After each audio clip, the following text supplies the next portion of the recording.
Hello guys! Magandang hapon sa inyong lahat. Ang Dishugas Mama Sagari Channel. A faith healer o sumatarder sa ngayong hapon ito.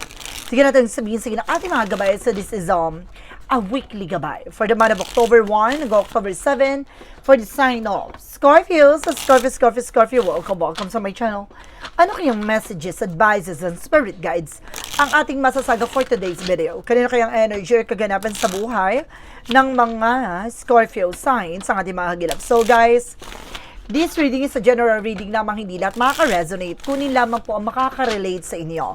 And comment down below kung kanyang energy ang ating nasagap. And of course, don't forget to like and subscribe my channel. And hit the question bell for more videos update ko. Maraming salamat po sa mga walang sawang pagsuporta sa aking channel. Lalong-lalo na ang skip ng ads na way pagpalain kayo ng Diyos at may kapal. Siksik liglig nag-uumapaw ni biyayang manang balik sa inyo. So let's see guys, what is the messages, advices sa iyo ng ating angel spirit for the sign of Scorpio. So let's see and watch this. Ano kaya kaganapan sa buhay ng mga Scorpio signs ang ating mga hagilap? Tutuklasin at bubulabugin natin. Angels purpose, give me information po. So there's the Sun card. Wow, there's something pure positive outcome. So ibig sabihin magiging maganda ng kalalabasan. So magiging maganda na ang sitwasyon, no? Kumbaga itong linggon to punong-puno na posibilidad, punong-puno ng positibo, no? At magagandang sitwasyon. There's a purification. Minasasense ako, no? Parang din-detoxify lahat ng mga negativity sa buhay mo at sa sarili mo. No, may mga bagay na tinatanggal, inaalis, at parang there's something dark into the light, no? Talagang unti-unting nagliliwanag lahat na madidilim na part ng buhay mo. And of course, there's something, Six of Pentacles, na magtutuloy-tuloy na about sa finances. So, gaganda na ang daloy ng iyong finances. So, tuloy-tuloy na papasok ang magagandang kapalaran sa iyo. Magiging balanse na ang takbo ng situations mo.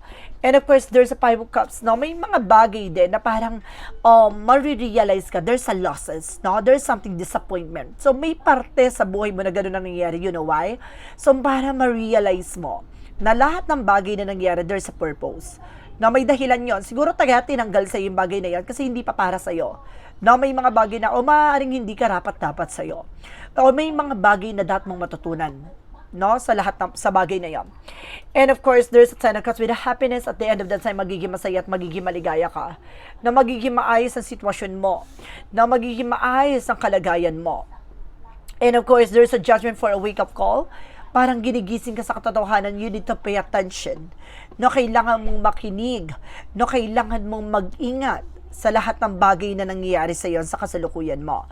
At the same time, there's a native coin, but just focus of what you're doing. Mag-focus ka sa ginagawa mo. Mag-focus ka sa sarili mo, mag-focus ka sa trabaho mo, and the Sun card represent with the Queen of Wands. So there's something confident, no? Parang bagay na maaaring magdala sa iyo ng kumpiyansa. Lakas ng loob at tapang, no? May mga bagay na magkakaroon ka dito ng kaliwanagan, kalinawan, no? Sa lahat ng bagay na nangyayari sa iyo. No? And of course, there's the Three of Cups. Now, there's a celebration na parang kinaklarify talagang magsasucceed ka. No, talagang magtatagumpay ka, na mababalanse ang buhay mo. Pasabog. And of course, there's something Emperor, maging mature ka at maging grounded ka. No, kapag may bagay na hindi mo nakukuha, wag ka mapanghinaan ng loob. No, maging mature ka, ganun talaga ang buhay, 'di ba? Hindi lahat nakukuha na, hindi lahat ng gusto natin nakukuha natin. At the same time, hindi lahat ng bagay na nawawala at tinatanggal sa atin ay maaaring kumbaga disappointment yung para sa atin. No, kumbaga it's a part na kailangan natin tanggapin, na maging mature ka, no? May bagay kang hindi pa nauunawaan, no? Inosente ka pa dun sa sitwasyon na yon. So, kailangan mo matuklasan kung paano mo mapapalago ang sarili mo doon. And of course, there's that side of one something burden, no? May bagay na nagbibigay ng pabigat, no? Or maaring burden sa buhay mo, no? But definitely magiging masaya ka rin din dyan. Parang sinasabi na enjoy yung moment, no? Enjoyin mo yung sitwasyon na to. Now, there's a tower moment for a major changes. Isang paalala na may bagay na magbabago na, no? May mga bagay na unti-unti nang magbabago, no? And there's a Four of Wands by celebration coming in, no? May mga celebration na magaganap. No, ano ko sinasabi dito, maaring mag-focus ka lang sa iyong ginagawa, no? Sa iyong sarili. Now, there's a Four of Wands to represent something, a wedding, celebration, twin flame energy with a soulmate connection. And of course, there's something, the world, represent with a success, accomplishment. And there's a travel, guys. So, some of you magkakaroon ka ng travel. A lot of communications, a lot of transactions. And of course, there's a Nine of Wands, so something tiyaga. No, konting tiyaga lang. No, sa iyong ginagawa. No, and of course, magpatuloy ka lang sa iyong ginagawa dito, no? And of course, wag ka mawala ng pag-asa, magpatuloy ka lang dyan. And of course, there's a Nine of Coin, no? This is something, a potential for abundance. May potential ka para maging malago. Na maging masagana pamumuhay mo. Na maging maganda ang kalagayan, sitwasyon mo. Na huwag ka mapanghinaan ng loob sa lahat ng bagay na nangyari sa iyo. At the same time, there's a Knight of Swords. There's a success drive, na may mga bagay na magtatagumpay ka na may mga bagay na mapapagtagumpayan mo na. Bibilis ang takbo ng eksena. There's a Magician for manifestation. So, may mga bagay na unti-unti mo manifest. May mga bagay na unti-unti mo makukuha. So, kailangan mag-iingat ka. Pinapaalalahanan, may bagay na magbabago na. No? So, there is something discerns into reality. Ano man yung bagay na hinahangad mo, makukuha mo yon. So, parang sinasabi dito, guys, na depende to. No? Kung ano man yung bagay na iniisip mo, bagay na gusto mo, yung bagay talaga na ma-attract mo. So, just being optimistic. Manatili kang positibo. No? Alisin mo yung mga negatibo sa utak mo. At the same time, there's a Page of Wands by good news. May magandang balita. No? May magandang impormasyon na maaari magdala sa'yo with a higher level commitment. Na paglago. Natutukan mo lang yung sarili, tutukan mo lang kung saan ka, ganun priorities mo. No, just focus, and of course, magkaroon ka ng concentration dyan. And of course, there's a temperance with a perfect timing. No, parang panahon na to ng pagkakataon para mabago ng sitwasyon. There's a game changer. No, kaya mong baguhin ito, kaya mong laruin yung sitwasyon. No, maaaring magtatagumpay ka na, magsasucceed ka talaga. Basta maging positibo ka, the more na positive ka, the more na ma-attract mo yan at magiging maganda ikot ang kapalaran mo. There's a Hermit card. The answer you need is here. So, binibigyan na maliwanag na kasagutan ng yung katanungan na nandito na sa mismong harapan mo. Baka matuklaw ka pa. Charis. Parang sinasabi na sa harapan mo na huwag kang magbulag-bulagan. Ganon. So, there's the Knight of Cups. There's an offer, proposal, promotion. No, may bagay na magdadala sa'yo ng paglago talaga. And there's an Ace of Cups. There's something a new love coming in. May mabilisang eksena magpapabago ng iyong puso, ng iyong sitwasyon, na maaaring for the second, third time around, maaaring mai-in-love ka ulit. No, kung may mga bagay na naging bangungot sa relasyon mo o sa pag-ibig, sa history na pag-ibig mo o relasyon, this is the moment na mag-uumapo ang pag-ibig at pagmamahal. And there's a Two of Cups. No, there's an unconditional love. May pag-ibig talaga mamumutangi sa lahat. No? May pag-ibig na aangat talaga.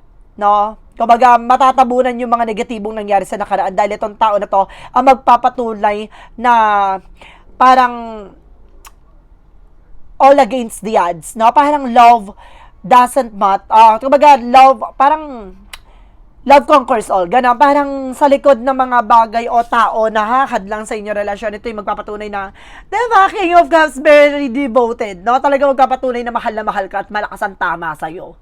No? Itong tao na to magpapatunay na sa likod ng mga nangyari from the past, siya yung taong ilalaban ka. No? Yung taong ipaglalaban ka. Ganon. So, maaaring itong tao na to ay makilala mo o nakilala mo na siya. So, let's see, what is the additional messages with an angel spirit pagdating sa finances and career, love life, at kalusugan? Let's watch this. Okay, we're back. So, nandito na tayo, guys, no? Pagdating sa finances and career, love life, at kalusugan. Okay, so there's the Moon card. A truth reveal. Now, there's a dream coming true. Talaga may mga pangarap ka matutupad, lalo-lalo na pagdating sa finances. O may bagay na marireveal. Now, there's a Ten of Pentacles. Magkakaroon ka ng long-term success and financial security. And unexpected financial windfall. May paglago. Paglakas ng iyong finances. No? Gaganda na ang takbo ng iyong buhay. Ngayong linggong to, ito na yung umpisa ng malalasap mo na ang tunay na tagumpay. And there's a wheel of fortune with a turning back. No? Ito na yung panahon at pagkakataon na para swertihin ka na. Na para gumanda na ang buhay mo. Na para gumanda na ang sitwasyon mo. No, there's a good karma coming in. There's a destiny to happen. And of course, a prophecy, this is the moment na mangyayari na nga. And there's a Five of Coin na makaka-recover ka na for financial crisis. No, yung alisin mo yung bagay na nakakasira ng yung, alam mo, may nasa-sense ako dito parang hinaharangan na para hindi mo makuha tong bagay na to, na parang marami ka nararamdaman. Ikaw naman yung makakaramdam niyan na nangangala yung kamay mo, yung paa mo, no, parang every time na gagawin mo tong bagay na to, hindi ka nakakapag-work na maayos, no? And there's a strength, lakasan mo ng loob mo, maging matapang ka. No, there's an infinite, no, there's an everlasting talaga. No, walang humpay na kasaganahan, walang humpay na karangyaan, walang humpay na kayamanan. Ganon. And there's a death card. No, there's a death card representing the Scorpio evolutions, no? Death card representing an ending and a new beginning and transformation, rising from the ashes. No, muling bubuhayin ang bagay na maaaring nasira at nawala sa iyo. No, sa bagay na sitwasyon na to, muli kang mamamayagpag. No, akala nila na napabagsak nila, akala nila na hanggang dun na lamang yon. No, nagkakamali sila. Wala pa sila sa exciting part. So pagdating sa love life, there is a Four of Swords. No? Kailangan mo na pahinga. There's something in intuition. Makinig ka sa inner voice mo. And there's a Three of Wands, waiting for sure. No? May hinihintay kang tao, darating na siya. No, kung hinihintay mo yung trouble na person mo, darating na siya. And there's a Ace of Swords, there's a mental clarity. May mga bagay na magliliwanag sa iyo pagdating sa isip mo, pagdating sa isip yung dalawa na partner mo, pagdating sa plano nyo, lang magtatagumpay kayo. And there's a Page of Coin. No, so, kumbaga, kahit sa investment, no? Investment, pagdating sa love, emotions, no, material thing, no, there's a material abundance. Talagang magsasucceed kayo pagdating sa finances. And there's a native one. So, there's a lot of trouble coming in. No, maraming connections, maraming collaborations, maraming transactions. And there's a heart-to-heart conversations. Talagang may pag-ibig, talagang pinagtagpo, no? At tinadhana. Diba, there's a Wheel of Fortune. Tinadhana. And there's something, a King of Swords, stop the pattern. Putulin mo na at tapusin mo na. Ano man yung bagay na nakasira sa inyong relasyon, sa inyong sitwasyon, sa inyong kalagayan, sa inyong pakiramdam, sa inyong nararamdaman, kailangan tumbukin. Alin sa inyong bagay na nagbibigay? Negative traits. So, let's see. Sa kalusugan mo, there's a decaying man. So, nakakaranas ka ng pagkulutang, pagkabalisa. There's the moon card. Ibig sabihin dito, meron talaga nananalbahit sa'yo.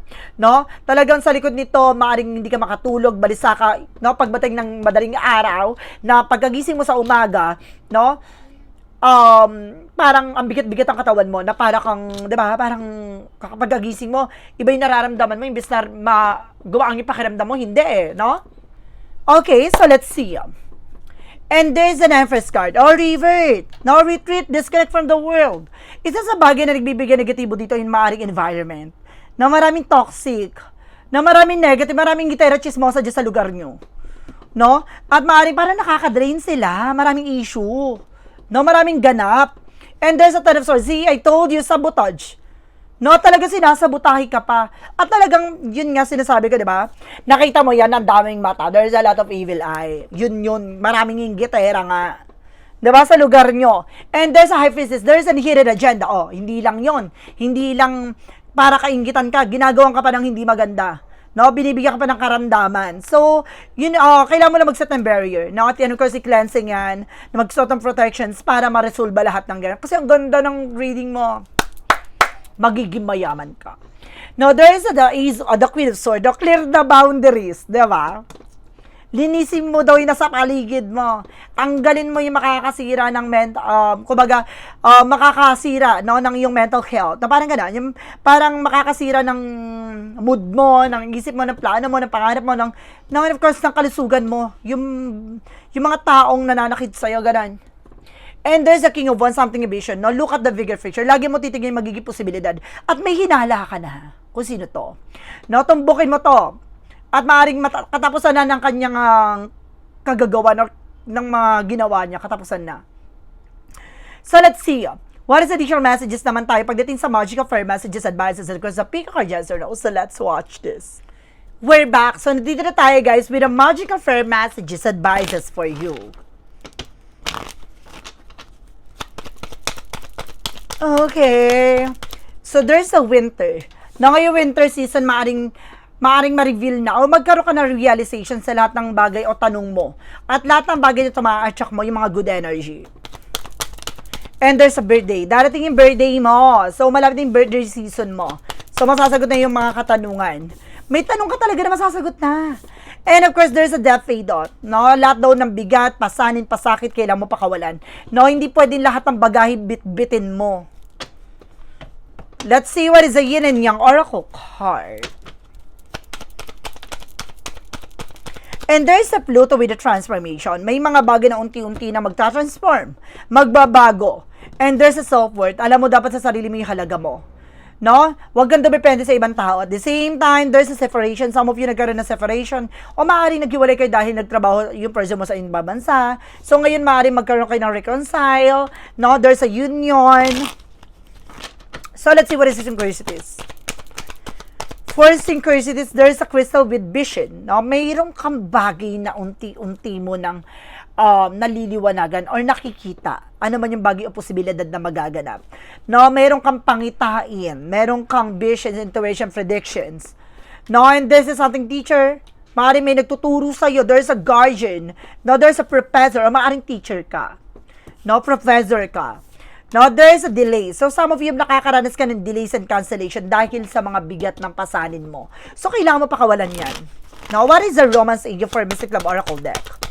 And there's a change and transition, unti-unti na raw magbabago ang iyong situations. No, even sa toxic relationship, no, karmic relationship, no, matatapos na daw yon. No, magbabago na raw ang ikot ng kapalaran sa'yo. Karmic relationship, no, turn to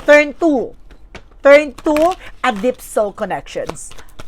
What is Archangel Michael messages? And there's an eternal love. Diba? Pagkatapos ng mga pagsubok niya sa buhay, pagdating sa relasyon, may pag-ibig talaga mamamayag pagka talaga mamumutangi sa lahat. Diba?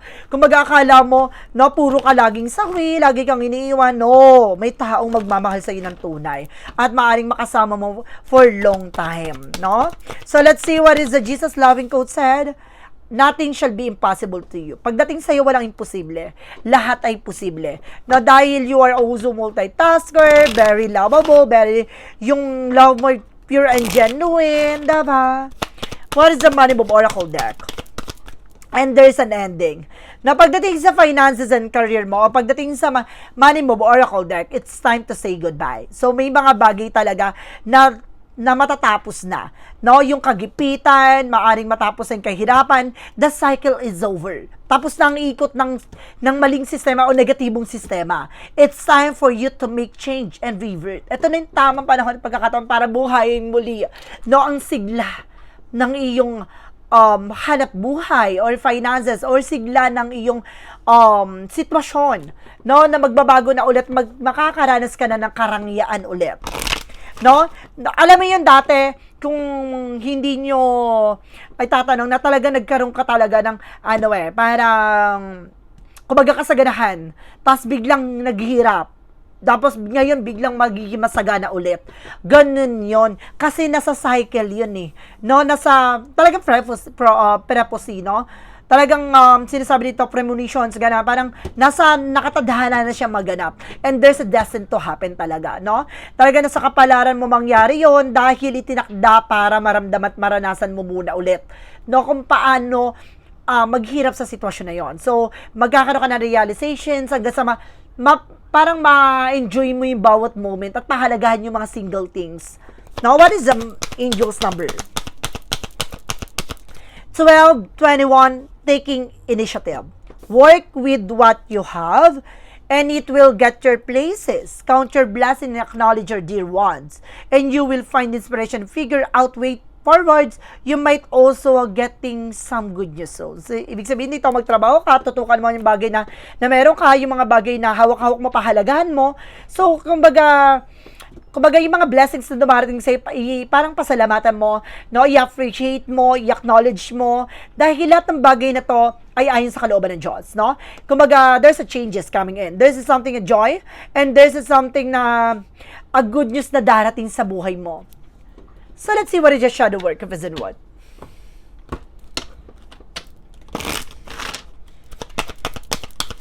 And there's a positive changes, no? Lahat ng bagay na to, tulad na sinasabi ko on the first chapter natin, there's an evolution. Transform pain into strength and empower yourself. Diba? Kanina kakasabi ko lang no? Babaguhin ka na lahat ng mga sakit at paghihirap hanggang sa parang maramdaman mo na yun pala yung nagbibigay kalakasan sa'yo. Hanggang sa makita mo mapahalagahan mo ang sarili mo dito. Na sa likod ng mga pinagdaanan mo, akala mo yun na yun, akala mo hindi ka na makakabangon, pero inangat ka ng ating poong may kapal, binangon ka, kasi may bagay kang kailangan lang matutunan, no? May bagay kang kailangan lang maranasan. What lies beneath the future? And there is a betrayal, traitor, no, backstabbing, kumbaga sinasabi dito, mag-ingat ka sa mga taong traidor. No, ang pinaka nakatago sa hinahanap mo ay maraming tuso, maraming traidor, maraming taong sisira sa'yo. Mag-ingat ka especially sa environment mo. No, maraming mga taong, mga hindi natutuwa sa success na tinatamasa mo. Mag-ingat ka. Mahanap sila ng butas para ikabagsak mo. Clarifying for love situation. Huwag mong pagbuksan sila ng pinto, guys. No, dahil pag pinagbuksan mo sila ng pinto at nakapasok, isa sa kanila, tuluyan na yon. No, there's a faith heaven, believe in the safety of your return as very journey lead back to confront. No?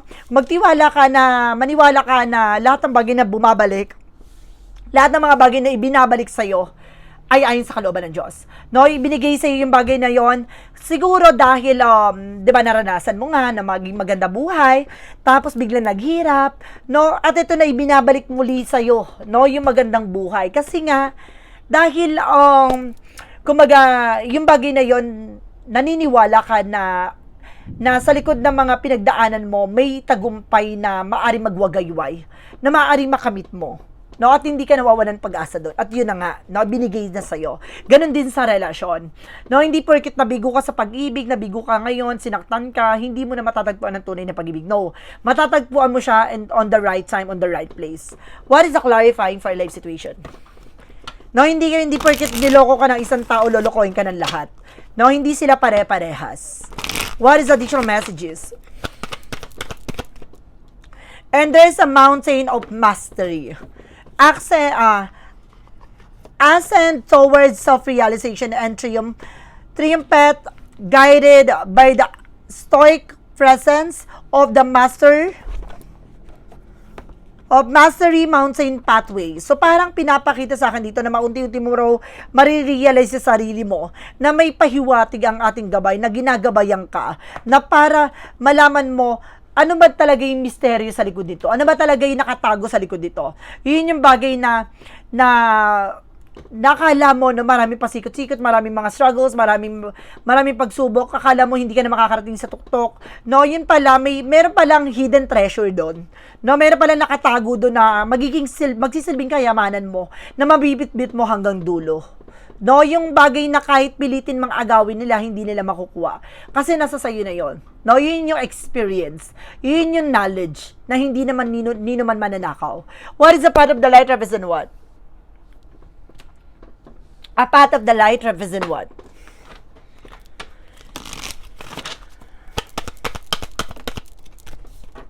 And there's an inventiveness. I take control of my life and shape my reality.